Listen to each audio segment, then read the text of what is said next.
Подготовката за асфалтирање на улицата Астибо во населбата Автокоманда е една од повеќето улици во Штип што денеска се подготвуваат и ќе се асфалтираат, најави градоначалникот Иван Јорданов. Ќе се асфалтира и ќе се работи денес во населбата Караорман, ќе се работи на улицата 15 корпус, тоа е веднаш до основното училиште Гоце Делчев.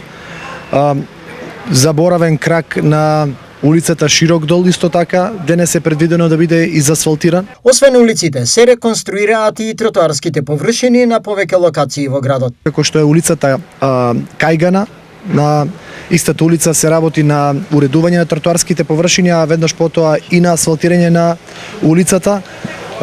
Сето ова кое што го комуницирам и го проследувам во јавност е предвидено во програмата за уредување на градежно земјиште. Со интензивирање на градежните активности се намалува бројот на предвидени улици за асфалтирање, со што градот го добива очекуваниот современ урбан лик, подвлече Јорданов.